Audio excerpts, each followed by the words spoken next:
아프리카와 중동을 순방 중인 이재명 대통령이 이집트에서의 일정을 마무리하고 G20 정상회의 참석을 위해 남아프리카 공화국으로 이동했습니다. 우리 정부는 공급망 안정과 핵심 광물 확보, AI 기반 국방기술 안전성 등 글로벌 안보와 직결된 의제를 중심으로 한국의 기여 의지를 강조할 예정입니다.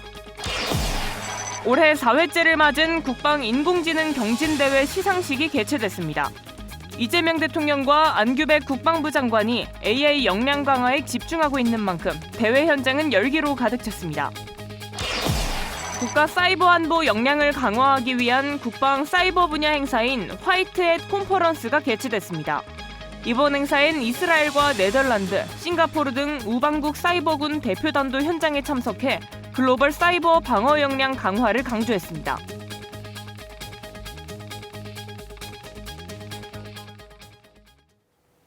시청자 여러분 그리고 국군장병 여러분 안녕하십니까? KFN 뉴스 시작합니다. 첫 소식입니다. 아프리카와 중동을 순방 중인 이재명 대통령이 이집트에서의 일정을 마무리하고 글로벌 안보 구도가 논의되는 G20 정상회의 참석차 남아프리카 공화국으로 이동했습니다. 이번 방문의 핵심은 방산협력 강화와 중동 아프리카 지역의 평화와 안정에 대한 기여입니다. 신소진 기자입니다. 이재명 대통령은 카이로에서 동포 150여 명과 만남을 갖고 한국 기업의 활동과 경제협력, 지역 안보 환경 속에서의 교민 안전 문제까지 현장 의견을 직접 청취했습니다. 이집트와 대한민국 간에 직항로가 아직 없다. 좀 놀라운 일이었어요. 당연히 또 교정해야 되지 않을까 그렇게 생각이 됩니다.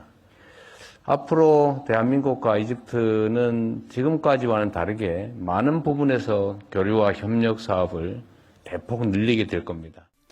앞서 열린 압델파사 RCC 이집트 대통령과의 정상회담은 예정 시간을 크게 넘긴 4시간 반 동안 이어졌습니다. 양국은 K9 자주포 수출 이후 확대되고 있는 방산협력을 한층 강화하고 FA-50 등 한국형 무기체계 공동협의도 진행했습니다. 두 정상은 양국 관계를 포괄적 협력 동반자 관계로 격상시키고 경제, 교육, 문화뿐 아니라 방위, 안보 협력까지 전략적으로 확대하기로 뜻을 모았습니다. 이집트의 비전 2030 개발 계획과 한국의 기술 제조 역량을 연계하는 방안도 논의됐으며 디지털 정부, 교육, 문화 분야 MOU가 체결돼 안보 기반을 뒷받침하는 제도적 협력도 강화됐습니다. 카이로대 연설에서는 한국의 대중동 협력 전략인 샤인 이니셔티브를 발표했습니다. 샤인은 안정, 조화, 혁신, 네트워크, 교육을 뜻하는 5 영어 단어의 머리글자를 딴 이름으로 중동 분쟁 안정화와 가자지구 재건 과정까지 한국의 역할과 양국 협력을 포괄적으로 확대한다는 구상입니다. 샤인 정책은 구체적인 협력 프로젝트와 함께 할 것입니다. 이와 관련해서 우선 근본 이집트 방문을 계기로 가자지구 난민을 위해 이집트 적신월사에 1,000만 불을 기여할 계획임도 발표하였습니다. 이집트 일정을 마친 이 대통령은 남아공 요하네스버그로 이동해 G20 정상회의 일정에 돌입했습니다. 우리 정부는 공급망 안정, 핵심 광물 확보, AI 기반 국방 기술 안전성 등 글로벌 안보와 직결된 의제를 중심으로 한국의 기여 의지를 강조합니다. 또한 프랑스, 독일과의 정상회담, 중견국 협의체 믹타 회의를 통해 군사 안보 협력의 폭도 넓힐 예정입니다. 중동 아프리카와의 전략 협력 강화에 이어 G20 무대에서 한국의 국방 안보 리더십이 한층 더 부각될 전망입니다. KFN 뉴스 신소진입니다. 안규백 국방부 장관이 21일 케빈 킴 주한미국 대사대리를 접견해 한반도를 포함한 지역 정세와 한미동맹 발전 방향을 논의했습니다. 국방부에 따르면 안 장관은 킴 대사대리의 부임을 환영하고 한미 정상 간 공동설명서 합의와 제57차 한미 안보협의회의 개최가 한미동맹의 미래지향적 발전 관계로 순조롭게 이어질 수 있도록 협력을 당부했습니다. 안 장관은 굳건한 연합방위 태세를 유지하는 가운데 지속 가능한 한반도의 평화를 구축하기 위한 우리 정부의 정책 방향을 설명했고, 킴 대사대리는 대북 정책과 관련해 한미 간 긴밀한 공조의 중요성에 공감했습니다. 우리 군의 인공지능 활용 역량을 높이기 위한 국방 인공지능 경진대회 마이콘이 올해로 4회째를 맞았습니다. 이번에는 정찰 로봇을 AI로 프로그램해 임무를 수행하게 하는 수준 높은 과제가 주어졌습니다. 열띤 경연회 현장에 김효진 기자가 다녀왔습니다. 전장 환경을 모사한 미니 경기장. 컨트롤러가 아닌 AI 기반 프로그래밍 언어로 드론을 띄우고 이 데이터를 바탕으로 AI 정찰 로봇이 최적의 경로를 계산해 이곳저곳을 촬영하면서 장애물을 회피해 목적지에 도착합니다. 경기에 집중한 모습이 e스포츠 경기장의 페이커가 보여주는 눈빛과 겹쳐 보이는 이곳은 디지털 국방 실현에 초석을 다지는 국방 인공지능 경진대회 마이콘입니다. AI라는 것은 보조적인 수단이 아니라 우리의 핵심 전투 역량으로 발전시켜야 될 그런 상황이 되었습니다. 오늘 개최된 이 경진대회가 우리 국방 AI 분야에서 우수한 인재를 발굴하고 또 우리 군사력을 혁신시킬 수 있는 그런 좋은 기회가 되고 있다고 생각을 합니다. 올해 미션은 드론과 로봇을 운용하는 AI 프로그래밍 언어를 만드는 것이 게임 체인저인데 관계자들은 까다로운 과제라고 입을 모았습니다. AI 인재의 요구 수준들이 상당히 좀 높아지고 있습니다. 문제는 다소 어렵게 됐지만 그래도 장병들이 잘 이겨나가고 있습니다. 이번 대회부터 도입된 민군 혼합팀 제도 변수입니다. 2차관은 우수한 성적을 낸 10개 팀을 큰 박수로 격려했습니다. 거의 꼴등 가까운 점수를 받고 팀원들이 같이 문제를 찾아보고 그래서 2차 때 극적이게 1등을 할 수 있게 되었습니다. 딥하게 화이팅! 팀원분들께서 시행착오를 같이 도와주셔가지고 무사히 수상까지 할 수 있었던 것 같습니다. 비전공자 화이팅! 이번 대회의 모든 과정은 데이터화되어 AI 교육 자료로 활용될 예정입니다. KFN 뉴스 김효진입니다. 진영승 합참의장이 21일 데이비드 존스턴 호주 국방총장과 공조통화를 하고 양국 간 군사협력 강화에 대해 의견을 교환했습니다. 진 의장은 한반도와 인트지역 평화를 위한 호주군의 노력에 감사를 전하고 군사교류 협력을 통한 상호 운용성 향상의 중요성을 강조했습니다. 특히 양측은 연합훈련 강화와 인적 교류 확대 등의 의견을 나누고 최근 한 호주 정상회담에서 논의된 국방 방산협력 발전의 추동력을 이어나가기로 했습니다. 올해 한국 합참의장과 호주 국방총장 간 공조통화는 지난 1월 이후 두 번째입니다. 국가 사이버 안보 역량을 강화하기 위한 국방 사이버 분야의 대표적인 행사 화이트햇 컨퍼런스와 콘테스트 시상식이 열렸습니다. 차성효 기자가 현장 취재했습니다. 21일 국방부가 주최하고 사이버 작전사령부가 주관한 2025 화이트햇 컨퍼런스가 서울에서 개최됐습니다. 행사는 이두희 국방부 차관을 비롯해 조원희 사이버 작전사령관과 민간군 전문가 300여 명이 참석한 가운데 AI가 바꾼 전장, 미래전을 선도하는 사이버 국방을 주제로 열렸습니다. AI의 전략적 활용은 미래 전장에서 승패를 좌우하는 결정적인 요인이 되었습니다. 하지만 AI의 급속한 발전 속에서도 변하지 않는 사실이 하나 있습니다.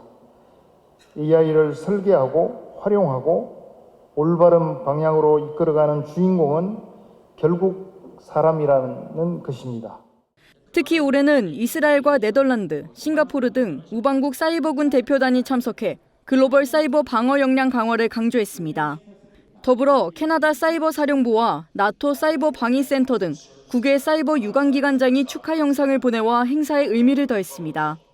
이번 컨퍼런스에선 미래전을 위한 AI, 사이버 공격 예측 등 3가지 주제로 나눠 강연이 진행됐으며 사이버 역량 발전 방안과 AI 위협 대응 방안 등을 논의했습니다. 컨퍼런스에 이어 2025 화이트햇 콘테스트에 대한 시상식도 함께 열렸습니다.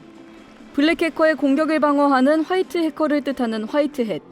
화이트햇 콘테스트는 국내 대표적인 해킹 방어 대회 중 하나로 2013년에 처음 실시돼 올해 12회를 맞이했습니다.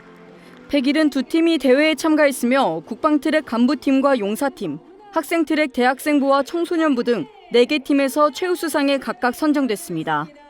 저희 20김밥 팀이 같은 팀 이름으로 대회를 2연속으로 참여해서 작년에 이어서 한 번 더 우승을 차지하게 되었습니다. 또 강화한 이 역량을 활용해서 이 군에 또 한 번 크게 이바지할 수 있도록 열심히 노력해 보겠습니다. AI 보안 관련해서 요즘 이슈가 많이 되고 있는데요. 해당 관련 연구를 많이 진행해서 AI의 발전에 대해서 대응하는 그런 인재가 되도록 하겠습니다. AI 시대에 따른 사이버 위험 양상을 이해하고 발전 방향을 모색한 이번 컨퍼런스는 우리 군의 사이버 역량을 한 단계 도약하는 계기가 됐습니다. KFN 뉴스 차성유입니다. 육군 11기동사단이 호국훈련의 일환으로 미군과 함께 연합 도하훈련을 성공적으로 마쳤습니다. 지상과 공중전력의 통합기동작전과 한미연합작전 능력을 검증하는 기회가 됐습니다. 안재영 기자의 보도입니다. 미군이 성조기를 휘날리며 남한강 모래 단정을 차례로 띄웁니다. 태극기와 성조기가 나란히 걸린 문교를 우리 K2 전차가 건너기 시작합니다. 육군 11기동사단이 호국훈련의 일환으로 미군과 함께 도하작전을 진행했습니다.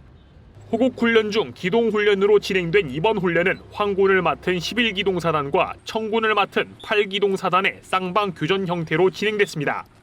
공격작전 진행 중 남한강이라는 장애물을 마주한 부대, 이를 극복하기 위해 도하작전을 계획했고 자체 도하 기능이 있는 K-21 장갑차를 먼저 투입해 강 건너편을 확보했습니다. 이어 발연 장갑차가 피우는 연막 속에 도하가 준비되고 상공에서는 AH-1S 코브라 공격 헬기가 공중에서 어모를 진행했습니다. 미군도 문부교를 함께 완성하고 기동부대의 도하가 순조롭게 이어지며 진격이 이어졌습니다. 기갑과 공병, 화생방, 육군항공 등 다양한 성격의 부대뿐만 아니라 미군도 함께한 연합작전을 성공적으로 이뤄낸 것입니다. 상대의 약점을 활용하고 아군의 강점을 극대화함으로써 도하 공격 작전을 성공시킬 수 있었습니다. 이번 훈련엔 작년에 전력화된 한국형 자주도하 장비 수룡도 투입된 가운데 다음 달엔 수룡을 중심으로 한 자주도하 대대가 7공병여단에서 창설될 예정입니다. KFN 뉴스 안재현입니다. 육군 3기갑여단이 실전적인 기동 능력을 점검하기 위한 궤도 장비 기동 훈련을 실시했습니다.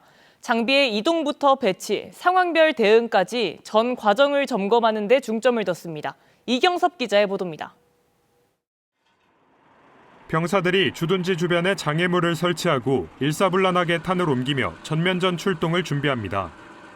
일렬노선 K1E1 전차와 K200A1 장갑차는 태극기를 휘날리며 빠르게 기동합니다. 17일부터 21일까지 4박 5일간 실시된 육군 3기갑여단의 기동훈련은 기계화 전력의 기동 능력 향상에 중점을 두었습니다. 이번 훈련은 2025년 호국훈련의 하나로 작전 지역에서의 기동훈련과 주둔지에서의 주특기 상황 조치 훈련으로 구성됐습니다. 여단은 궤도 장비 63대와 일반 장비 126대 등 총 190여 대의 장비를 투입해 실제 작전 지역에서의 장거리 기동 능력과 작전 수행 절차를 검증했습니다. 이번 훈련에서 작전 지역을 실제로 기동하는 소중한 경험을 통해 유사시에도 언제든 바로 나가 싸울 수 있는 자신감이 생겼습니다. 여단은 이번 훈련을 통해 유사시 전방 지역에 단시간 내에 전투력을 집중할 수 있도록 기계화 부대의 기동 능력과 절차를 면밀하게 점검했습니다. 부대는 이번 호국 훈련을 통해 전방으로 신속히 전개하는 기동 능력과 절차를 실제로 점검했고 훈련에서 도출된 교훈과 안전조치 사항을 체계적으로 분석, 보완해 어떤 상황에서도 싸워 이길 수 있는 부대가 되겠습니다. 여단은 앞으로 부대의 작전 수행 능력을 더 체계적으로 점검하고 전장병의 주특기 숙련도를 높여나갈 계획입니다. KFN 뉴스 이경섭입니다. 우주는 이제 과학기술의 영역을 넘어 국가안보와 직결된 전략적 공간으로 인식되고 있습니다. 이러한 흐름 속에 우리 공군은 우주 안보 시대의 법적 대응 역량을 키우기 위해 전문가들과 머리를 맞댔습니다. 박인배 기자입니다. 세계 각국이 우주 영역에서 경쟁 우위를 확보하기 위해 법과 제도에 관한 논의를 활발히 하는 상황. 우주 안보의 중요도가 갈수록 높아지는 가운데 우리 공군이 법률 전문가들과 함께 항공우주력 발전을 위한 법적 방안을 논의했습니다.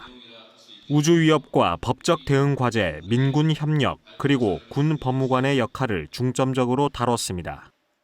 우주 공간에서의 군사활동은 기술적인 문제와 더불어 복잡한 법적 쟁점을 수반합니다. 공군은 전문가들의 의견을 받아들여 우주 안보 시대에 맞는 법적 대응 역량을 강화하기 위해 노력하고 있습니다. 민군의 법률 관계자들은 먼저 최신 위성 개발 동향과 시사점에 대해 알아보는 시간을 가졌습니다. 본격적으로 시작된 첫 번째 논의는 인공위성으로 본 우주 위협과 법적 대응 과제를 주제로 삼았습니다. 국제법적 접근, 법률가의 고려사항, 군 법무관의 역할 등에 관한 발표 이후 각 기관 대표자들이 의견을 나눴습니다. 두 번째 주제는 민군 협력을 통한 항공우주력 강화, 우주개발 사업, 우주기본법에 대한 발표에 이어 논의의 장이 펼쳐졌습니다. 항공우주 분야는 관련 기술과 산업에 대한 폭넓은 지식은 물론 대규모 자본과 기술력이 필요한 분야로서 민간군의 긴밀한 협력과 이를 뒷받침할 법률적인 지원 체계가 필수적이라고 생각합니다. 첨단 과학기술 발전과 우수한 인력 양성, 이를 위한 법적, 제도적 정비까지 우리 항공우주력의 미래에 관심이 모아지고 있습니다. KFN 뉴스 박인배입니다. 국방부 유해발굴감식단이 지난해 11월 대구 365고지 일대에서 발굴한 유해 신원을 확인해 가족의 품으로 모셨습니다. 이번에 확인된 유해 신원은 국군 제6사단 19연대 소속의 고 구자길 일병입니다. 유해는 국유단 전문발굴팀과 육군 50보병사단 장병들이 함께 발굴했고 현장엔 유해 7구와 유품 460여 점이 나왔습니다.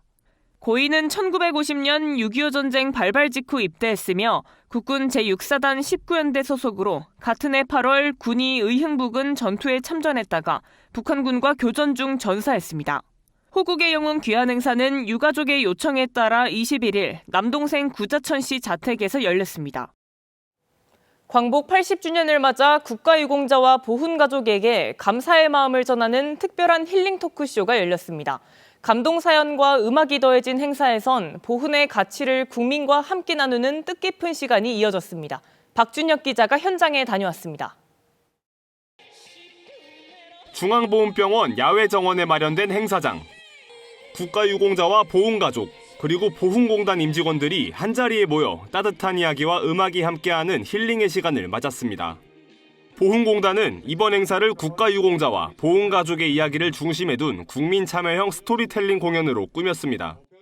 지난 9월 보훈사용 공모전에서 대상을 수상한 강기창 씨의 사연이 무대 위에서 다시 펼쳐지며 참석자들은 세대와 세대가 서로의 경험을 이해하는 시간을 만들었습니다.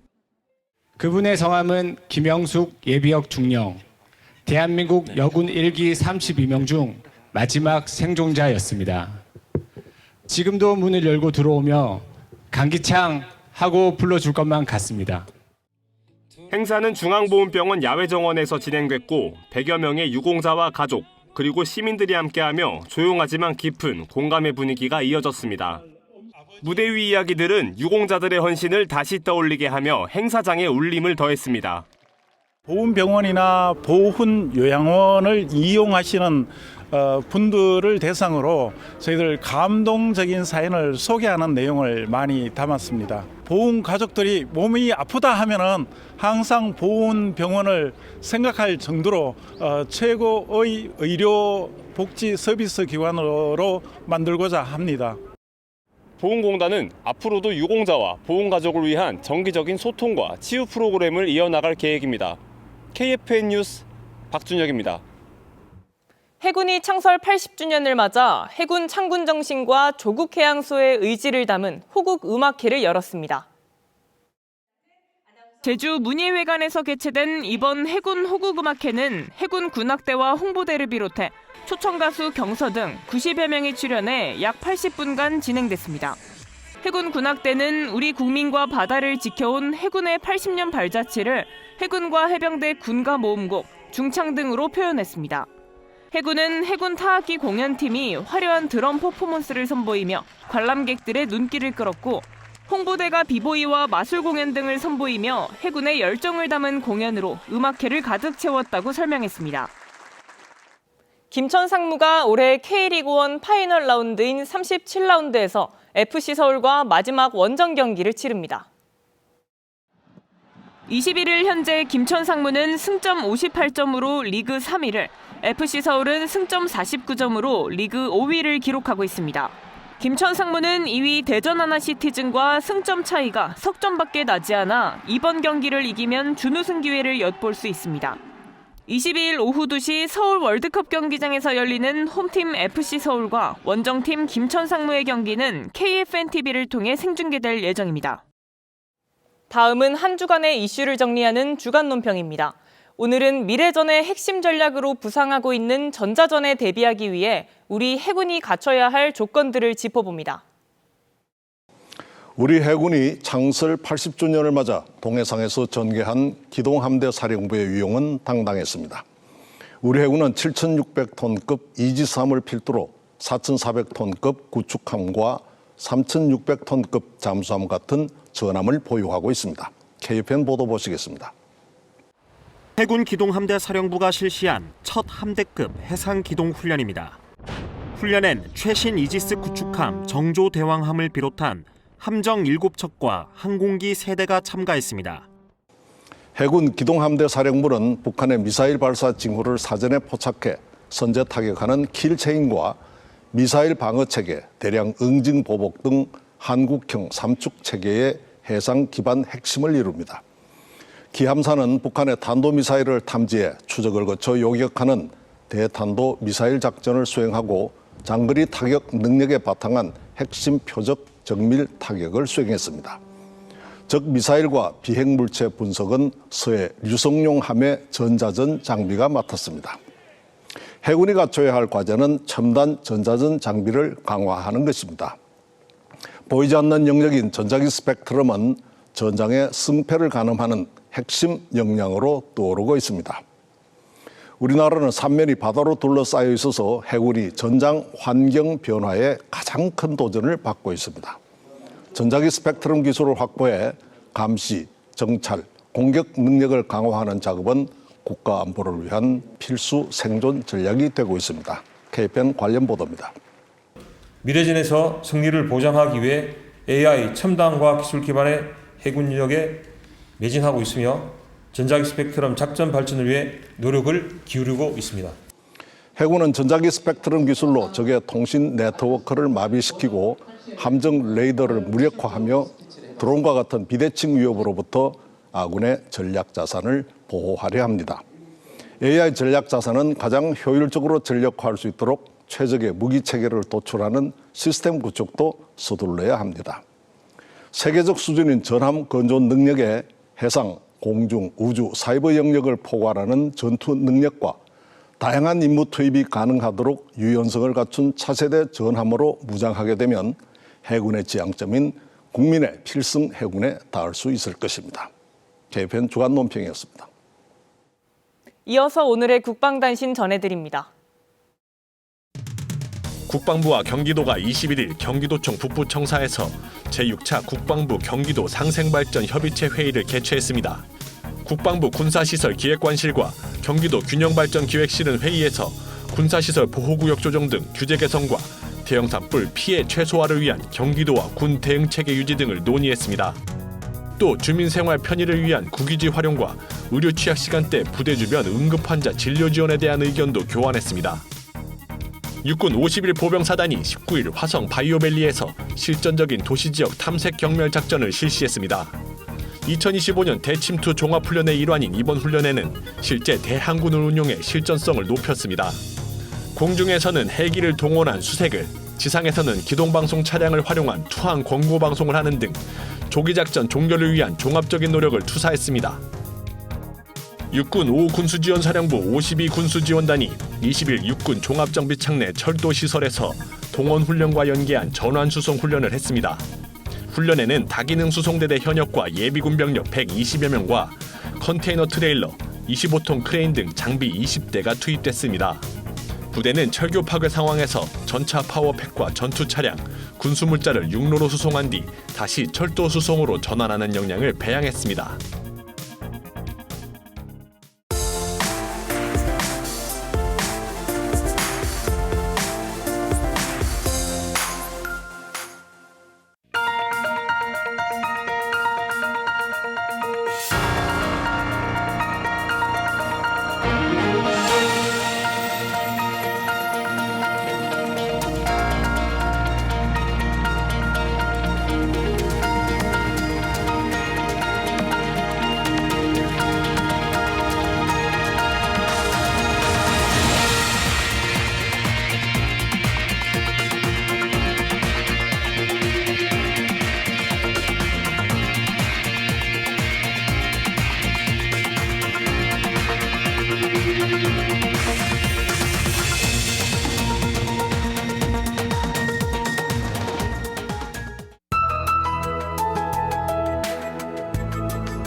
기상정보입니다.